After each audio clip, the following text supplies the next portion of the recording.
Cinema తీయటం అనేటువంటిది కమర్షియల్గా ఆలోచించి లాభాల గురించి ఆలోచించి నేను ఎప్పుడు సినిమాలు తీయలేదు. మంచి మెసేజ్లు ఇవ్వడానికి అవకాశం ఉన్నటువంటి కథలు మాత్రమే అనుకుని నేను గతంలో సినిమాలు తీయడం జరిగింది. ఈ సినిమాకి ఇద్దరు హీరోలు, ఒక హీరో రాజేంద్ర ప్రసాద్ గారు అయితే అవర్ రియల్ హీరో హనీ అనే ఒక కుక్క. అది కుక్క బేస్గా తీసుకుని కుక్క చుట్టూ తిరిగేటువంటి కథ ఇది ఒక రియల్ స్టోరీ. ఇది ఒకప్పుడు జపాన్లో ఆ కుక్క 1925లో పుట్టి 1937లో చనిపోయింది.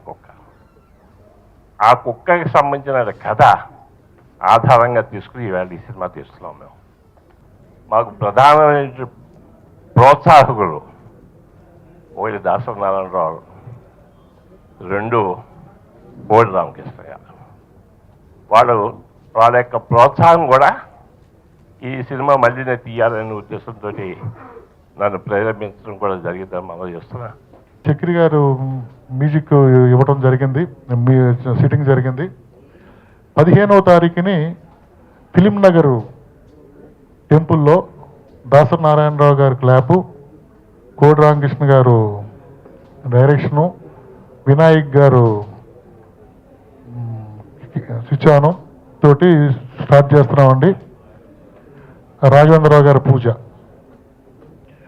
16వ తారీఖు ద్వితీయకం లేకుండా షాట్ తీసుకుని ఆ రోజు రాత్రి మొత్తం టోటల్ యూనిట్ బయలుదేరి వెళ్ళిపోయి 3 days ఆ కుక్కకి అక్కడ లోకల్గా ట్రైనింగ్ ఇచ్చి ఎక్కడెక్కడ అది యాక్ట్ చేస్తుందో అక్కడ ఈ ట్రైనరు, నేను, కెమెరామెన్ మొత్తం అన్ని తిప్పి దానికి కొత్తదనాన్ని పోగొట్టి 19th రాజేంద్ర ప్రసాద్ గారు జాయిన్ అవుతున్నారండి.